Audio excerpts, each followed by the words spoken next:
What's happening, everyone? My name is Phil with Think Make Do, and this is week, I don't know, 8, 7, 8, 9 of our build. So we are here on site, and let's take a look and see how much progress we've made. So if you look right here, this is the door that we've been trying to restore, and we just finished sanding, and we're applying, what is that, polyurethane? No, it's still stainer. Oh, a second coat of stain, and we're debating whether or not we decide to keep this door or just buy a new one and replace it. So maybe you guys leave in the comments what you think. Should we keep it or should we go with something brand new? Anyway, all of the exterior has gotten a first coat of paint. It looks like we still have some stucco patch that needs to be painted over, so we'll wait for that. And then on the interior, I think you can see, we've got the kitchen with its first set of semi-gloss. All the walls have been painted. All of our cabinet doors in the kitchen have been mounted. We're still waiting on the granite or the countertops. This right here is our laundry nook, and we are still deciding what kind of Chinese food we're going to eat. I don't know what kind of countertop we're going to do. We're thinking maybe a butcher block, and if we can't get a good butcher block in this size, obviously we'll just use the same granite or the same stone that we selected for the kitchen. Let me see, all of this stuff, this is all the molding, unfinished. I think this is a particle board type material, so they're just going to paint it as they go. We've got an exterior door that's going to replace that section over here. Oh, we've got at least one door mounted. This is the bedroom door. Master bedroom. Let's see. Yeah, nice and square. So you can tell if a contractor's installed doors before if they have this corner of the door correctly set. So that's nice to see. Now the interesting part here is this master bath area, and it might get a little grainy, but you can see we got at least part of our permit approved, and so we cut out all the concrete foundation for the plumbing lines, right? And if you can remember, this is the drain or area for the walk-in shower. The vanity is going to go here, toilet right here, and then a tub is going to go here, and everything kind of snakes out, I believe, over and out through there to the exterior of the home, where we're going to run the drain line around the house out to city sewer. So this is coming along finally, and hopefully a plumber can get in here and get the sewage lines set. There's also some issue with this door frame here. Ooh, can't really see that well. How about that? There's some issue with the door frame over here. We have some comments back from the city on how they want us to frame this. So once we get their feedback, and then then the permit will be approved fully and we can kind of close everything up. So that's the master. Very happy to see that. Something else that's pretty exciting. Recording? Yeah. The bathroom tile has kind of been set. So we have the flooring. It is a gray hexagon tile and a gray grout. It's a little bit dirty. And then we have a subway tile surround in this bathroom. Now, to the untrained eye, it might look like this is really nice, right? You have all the subway tile, all the grout is in, it has a nice pop. But there are problems, right? You can tell that, say, just in this section alone, it doesn't look like spacers were used to make the grout lines all equal, right? So this one's a little bit thicker than this one. This is super thin. There's like no line here for grout. And then this one's kind of thick. It means that they did not use spacers when they set all this tile. They did it freehand.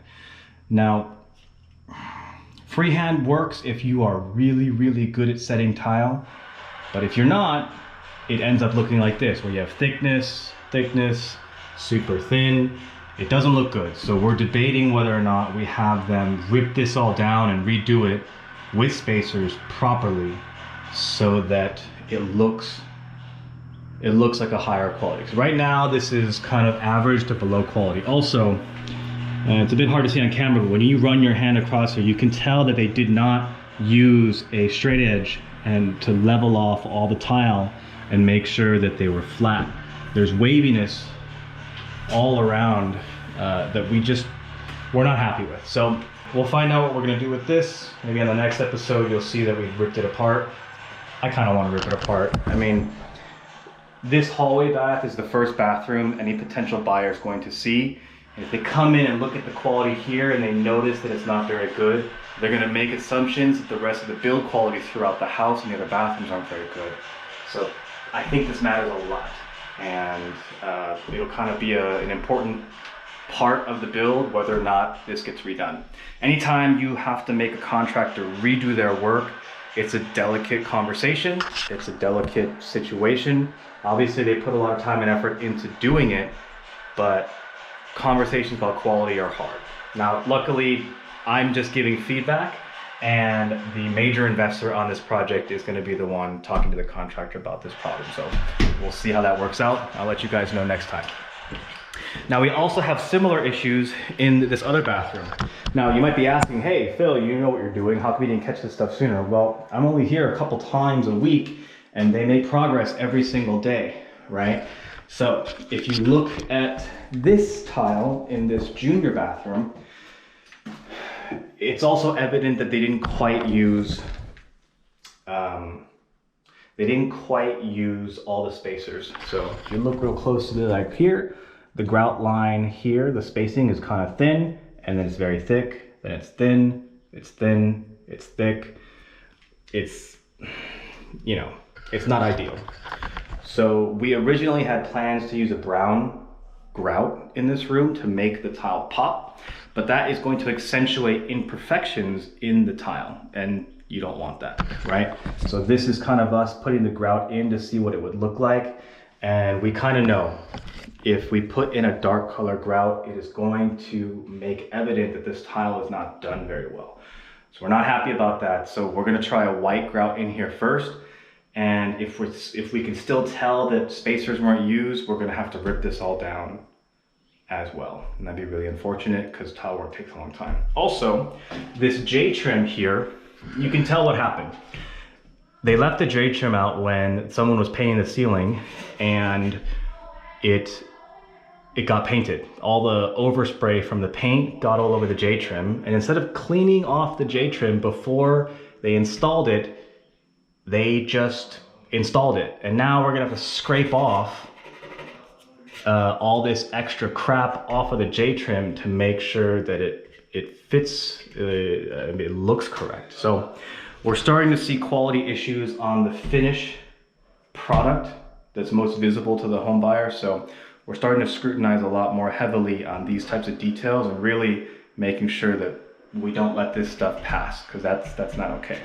Also, when you look down here at the grout, if we're going to talk about more problems, they leveled the floor so that you don't feel a difference in the plane of the floor, but you can tell that they didn't actually push the tile using these as spacers, because you can see this is a super wide 1/4 inch gap up here.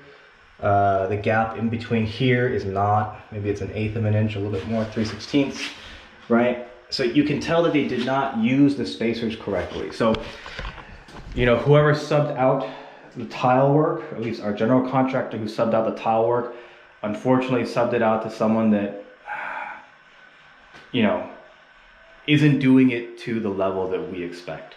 And so, again, for this tile work, we're gonna have to see if it gets ripped out and replaced, or if there's a way to salvage it enough to keep on moving on. So we'll find out. All right. So what's left on this project? You can see we still don't have windows. I think those are arriving this week, so then we can bust this out. They are replacement windows. Or retrofit windows, right? So a retrofit window means that you don't need to rip out the entire window frame. You just take out the glass, the glass frame, and then you put a new window within the existing frame.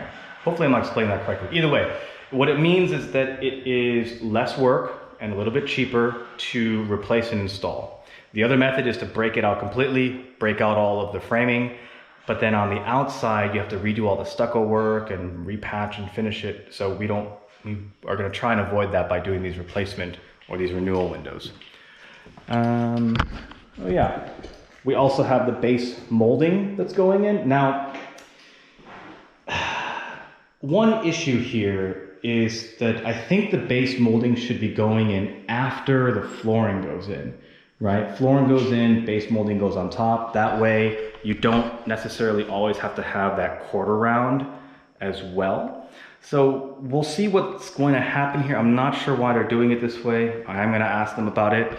Technically, I think floor goes in first, right? And that leaves enough space for the expansion of the floor system. Then your molding goes on, and if you still need a quarter round to hide additional gap, then you add quarter round. But I don't think this is done correctly, so we'll talk about that later. I think that's all for now.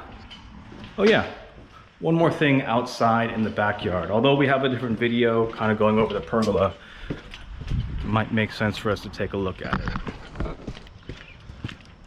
So, most of the pergola is down except for that one, where the utilities for the AC are following that board, so we can't remove that one yet.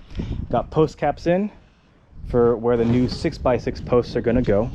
And we're gonna do a more modern style pergola without any metal brackets near the top.